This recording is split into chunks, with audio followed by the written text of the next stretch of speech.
Plus two commerce student, आज हम आपके सामने कंपनी के अंदर सबसे पहले टाइप्स ऑफ शेयर्स, हमने आपको बताया था दो प्रकार के शेयर्स होते हैं। First is the equity shares and second is the preferential shares. सबसे पहले हम प्रेफरेंशियल शेयर्स की बात करेंगे। The shares which are issued by the company on the terms and conditions, rate of dividend on preferential shares predetermined by the company at the time of issue of shares. At the time of liquidation, the company, after payment of external liabilities, after payment of debenture liabilities, after payment of long-term borrowings, first of all payment to the preferential share, after this payment to the equity shares. There are types of the preferential shares. First is the cumulative preferential shares. cumulative का मतलब होता है संचय। इसका अर्थ हुआ कि अगर company preferential share को किसी पर्टिकुलर ईयर में प्रॉफिट देने में असमर्थ है तो नेक्स्ट ईयर जब भी प्रॉफिट होगा पिछले सालों का प्रॉफिट भी दिया जाएगा। फॉर एग्जाम्पल, कंपनी में 2016 में प्रॉफिट नहीं हुआ, 17 में नहीं हुआ, 18 में हुआ, तो 18 में प्रेफरेंशियल शेयर होल्डर को 16, 17 और 18 तीनों सालों का प्रॉफिट मिलेगा। उनके प्रॉफिट का संचय होता रहता है, उनके प्रॉफिट को कोई खतरा नहीं। उसके बाद होता है नॉन कम्युलेटिव प्रेफरेंशियल शेयर। इसमें कंपनी साफ शब्दों में प्रेफरेंशियल शेयर होल्डर को कहती है कि जिस वर्ष प्रॉफिट होगा उस वर्ष तुम्हें सबसे पहले मिलेगा, अगर नहीं हुआ तो नेक्स्ट ईयर आपको प्रॉफिट होने पर प्रीवियस ईयर का प्रॉफिट नहीं दिया जाएगा, केवल उसी साल का प्रॉफिट दिया जाएगा जिस साल प्रॉफिट हुआ। इसके बाद आपका होता है पार्टिसिपेटिंग प्रेफरेंशियल शेयर। इस कंसेप्ट को अच्छे ढंग से समझ लेना चाहिए। इसमें कंपनी प्रेफरेंशियल शेयर होल्डर को एक ऑप्शन देती है कि जो तुम्हारे ऊपर प्रेफरेंशियल शेयर पर हमने डिविडेंड की रेट डिसाइडेड कर रखी है वो तो हम देंगे ही देंगे। इसके अलावा अगर कंपनी को एक्सेस मात्रा में एक स्टैंडर्ड से ज़्यादा प्रॉफिट हो जाता है तो हम उस प्रॉफिट में से भी आपको हिस्सा देंगे। वैसे तो उस पर इक्विटी शेयर होल्डर का राइट होता है, परंतु कंपनी ने उसमें से भी देने का प्रॉमिस किया तो जैसे ही हमारा प्रॉफिट एक स्टैंडर्ड से ऊपर चला जाता है, अब ये स्टैंडर्ड क्या है ये आपको कंपनी के आर्टिकल ऑफ एसोसिएशन में लिखना पड़ेगा कि हमारा प्रॉफिट का स्टैंडर्ड कितना है, नॉर्मल स्टैंडर्ड कितना है। अगर इससे एक्सीड्स कर जाता है प्रॉफिट तो हम उस एक्सेस प्रॉफिट में से इक्विटी के साथ साथ प्रेफरेंशियल शेयर को भी इतने % डिविडेंड देंगे, तो केवल उसी अवस्था में दिया जाएगा, अदरवाइज जो उन पर लिखा हुआ है वही दिया जाएगा। नॉन पार्टिसिपेटिंग में स्पेशल कह दिया जाता है कि जो तुम्हारे ऊपर लिखा हुआ है केवल तुम्हें वही प्रॉफिट लेने का राइट है, उसके एक्सेस में जितना भी ज़्यादा प्रॉफिट होगा उस पर केवल और केवल इक्विटी शेयर का राइट है, आपका नहीं है। इसके बाद रिडीमेबल प्रेफरेंशियल शेयर, ऐसे प्रेफरेंशियल शेयर जिनका कंपनी अपने जीवन काल में भुगतान कर देती है। तो कंपनी के पास जब भी एक्सेस पैसा होगा कंपनी इन शेयरों की क्या कर देती है, पेमेंट, उसे हम रिडीमेबल प्रेफरेंशियल शेयर कहते हैं। इरिडीमेबल प्रेफरेंशियल शेयर, ऐसे शेयर जिनका कंपनी जीवन काल में भुगतान नहीं करती, केवल at the time of liquidation, केवल समापन के समय ही भुगतान करती है। इसके बाद कन्वर्टेबल प्रेफरेंशियल शेयर्स, ऐसे प्रेफरेंशियल शेयर्स जिनको कंपनी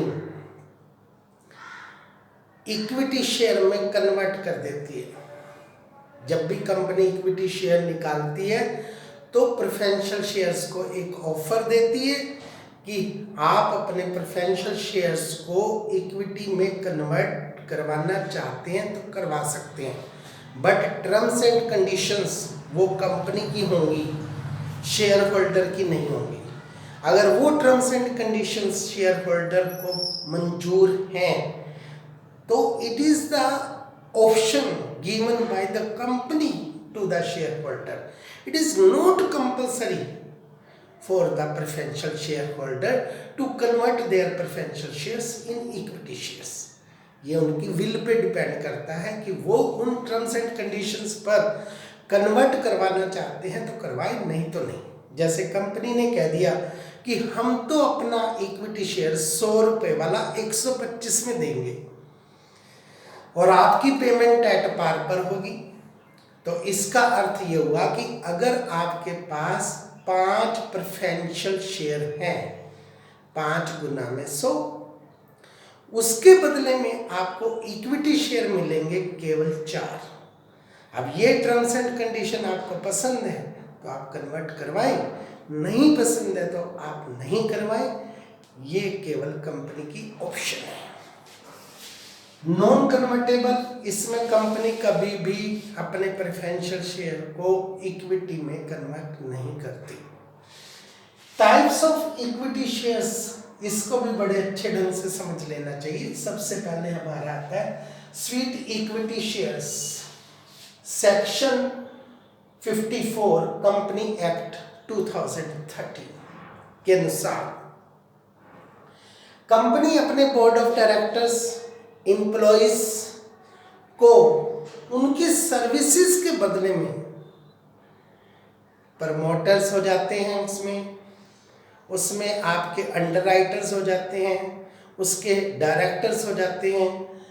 तो उनको जो शेयर्स इशू किए जाते हैं उनकी सर्विसेज के बदले में, अब जैसे अंडरराइटर है, अंडरराइटर का काम होता है कंपनी के शेयरों को मार्केट में बिकवाना, उसके बदले में कंपनी उनको कमीशन देती है। प्रमोटर का काम होता है कंपनी को फॉर्म में लाना, कंपनी के सारी प्रोसेस को पूरा कंपनी को जन्म देने का काम प्रमोटर करता है। उसकी जो सर्विसेज बनती है उसके बदले में उसे नगद पैसे देने के बजाय कंपनी के इक्विटी शेयर देना, वो कहलाता है sweet equity shares. Bonus equity shares, कई बार कंपनी में शेयर होल्डर्स के रिजर्व एंड सरप्लस बहुत अधिक मात्रा में इकट्ठे हो जाते हैं और इक्विटी शेयर होल्डर उसकी डिमांड करते हैं, तो हम एनुअल जनरल मीटिंग में, एजीएम में रेजुलेशन डालकर उन रिजर्व्स को खत्म कर देते हैं और उसके बदले में इक्विटी शेयर होल्डर को बोनस शेयर प्रोवाइड कर देते हैं बिना पैसे लिए। उनके रिजर्व के बदले में शेयर इशू करना, वो कहलाता है हमारा बोनस इक्विटी शेयर्स। ये बहुत इंपॉर्टेंट पॉइंट है। एम्प्लॉयज स्टॉक ऑप्शन प्लान, इस प्लान के अंदर हमारी कंपनी उदारवादी है, उसकी मेंटलिटी बहुत अच्छी है। वो चाहती है कि हमारे जो कर्मचारी हैं, हमारे यहाँ काम करने वाले जितने भी लोग हैं, वो भी हमारी कंपनी के मालिक बने, उनका भी कैपिटल के अंदर पार्टिसिपेशन हो। तो कंपनी अपने ही एम्प्लॉइज को एक कम प्राइस पर शेयर देने का प्रॉमिस करती है। मार्केट में आपके शेयर की 10 रुपए वाले शेयर की प्राइस चल रही है 120 रुपये, परंतु कंपनी ने अपने एम्प्लॉइज को कहा कि हम यही शेयर तुम्हें 80 रुपये में देंगे, 80 रुपीज़ में, 40 रुपये मार्केट से कम। परंतु it is also the option which is given by the company to the employees. It is not compulsory to purchase these shares by the employees.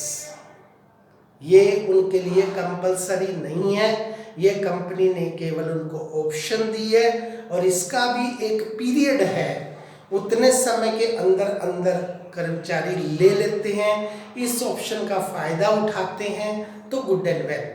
अगर एम्प्लॉइज इसका फायदा नहीं उठाते हैं तो कंपनी फिर आम पब्लिक में इन शेयरों को इश्यू कर देती है। जितने पीरियड के लिए उनको दिया जाता है उसको हम लॉक इन पीरियड कहते हैं। उतने समय तक आपके पास ये ऑप्शन है। कंपनी आपके नाम से, एम्प्लॉइज के नाम से ही शेयर इश्यू करेगी, उसके किसी रिलेटिव के नाम से या फ्रेंड के नाम से नहीं करेगी। ये कंपनी को, कंपनी के अंदर अपने कर्मचारियों को हिस्सा देना चाहती है कंपनी। दूसरा, कंपनी की इच्छा होती है कि हमारे जो कर्मचारी हैं उनका कंपनी के साथ लगाव बने, उनको मोटिवेट करने का, उनको कंपनी के साथ जोड़ने का एक बढ़िया मेथड है। और तीसरा, यहाँ पर कंपनी की सोच होती है कि जो हमारे कर्मचारी अच्छे कर्मचारी हैं वो कभी भी कंपनी छोड़कर ना जाए, इसलिए उनकी स्टेबिलिटी बनी रहे, उनको ये शेयर इश्यू किए जाते हैं। दैट्स